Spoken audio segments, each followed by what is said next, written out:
Olá, eu sou a Daniele dos Santos Souza, sou aluna bolsista pelo CNPq dos projetos de iniciação científica do PIBIC. Sou orientanda da professora Isaura Mônica de Souza Zanardini, do campus da UniOeste de Cascavel, vinculado ao Centro de Educação, Comunicação e Artes. O título do nosso trabalho é O papel da avaliação para o desenvolvimento sustentável, uma análise da Agenda 2030 da Unesco para a educação. A partir dos anos de 1980, esse conceito de desenvolvimento sustentável ele passou a ser mais discutido e visto, né, como uma possibilidade de se abandonar algumas concepções que eram consideradas já ultrapassadas.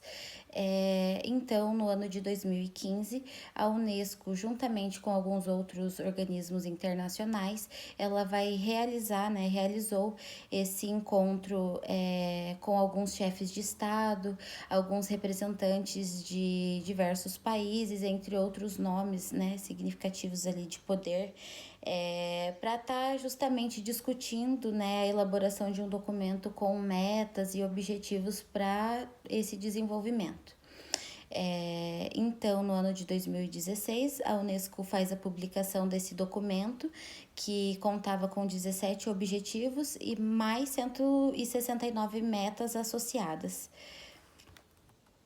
Os objetivos, né, centrais da nossa proposta, ela está vinculada ao GEPS, que é o Grupo de Estudos e Pesquisas em Política Educacional e Social, e consistiu em aprofundar os estudos sobre política de avaliação em larga escala, identificar a concepção de avaliação na Declaração de Incheon, publicada pela Unesco em 2015, como uma das estratégias para se obter o desenvolvimento sustentável e conhecer quais são as orientações para a avaliação da educação presentes nessa declaração. A nossa metodologia utilizada foi a pesquisa documental e bibliográfica. Nós partimos, né, utilizamos ali 2 documentos principais, que seriam o Transformando Nosso Mundo, Agenda 2030 para o Desenvolvimento Sustentável, e também o Educação 2030, Declaração de Incheon e Marco de Ação rumo à educação de qualidade, inclusiva e equitativa, e a educação ao longo da vida para todos. Além desses 2 documentos, nós utilizamos algumas referências bibliográficas, como Miranda et al. 2020, entre outros. Os nossos resultados e discussão então, foi que a avaliação, né, a partir desta visão estabelecida, né, presente nesses documentos, ela vem como uma ferramenta para se aferir a qualidade do ensino.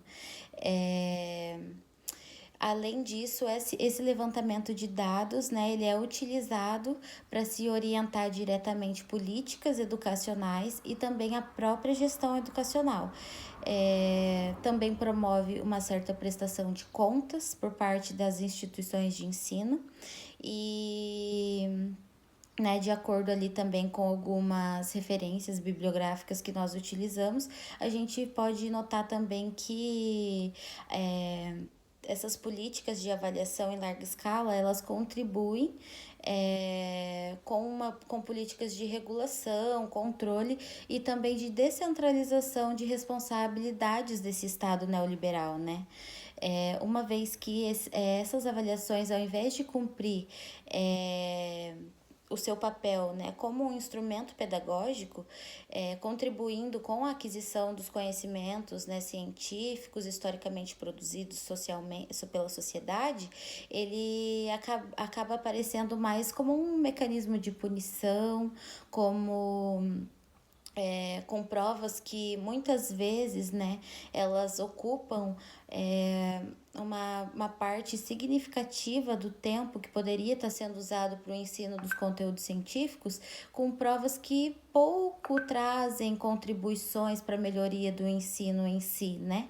Que não promove essa melhoria de fato.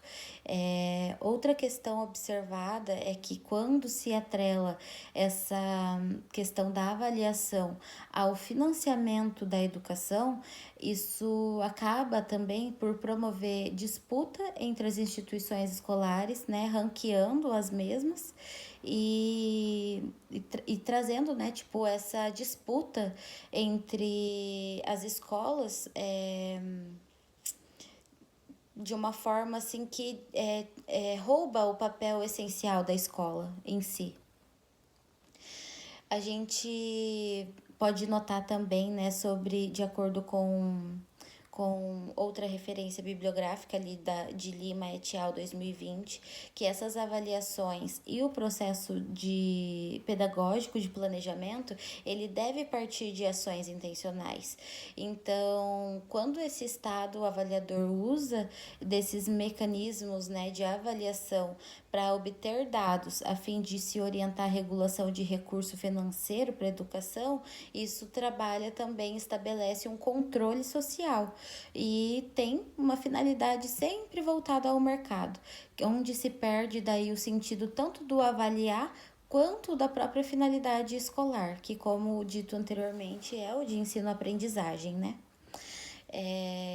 Esse documento também ele vai salientar que a educação, como deve ser essa educação, né? Qual é o pré-requisito para essa educação ser considerada de qualidade? Então lá eles vão trazer que essa educação deve ser uma educação pautada no ensino de conteúdos básicos, ou seja, língua portuguesa e matemática, e os conteúdos científicos ficam em segundo plano. O que se ressalta é o desenvolvimento de habilidades, competências, principalmente as socioemocionais, que visa formar, né, esse indivíduo resiliente, que saiba lidar com pressões, que seja literalmente, né, que se encaixe perfeitamente nos requisitos do mercado de trabalho.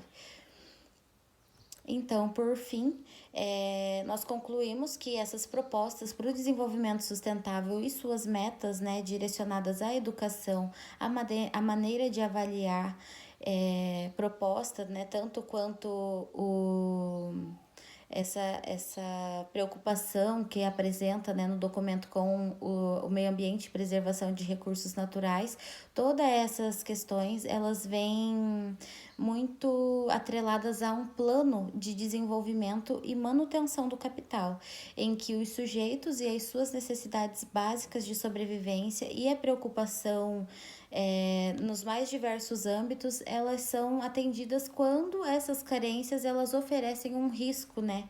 Ameaçam a dinâmica do mercado. Por fim, eu gostaria de agradecer ao CNPq pela oportunidade do contato com a pesquisa científica e seria isso. Muito obrigada.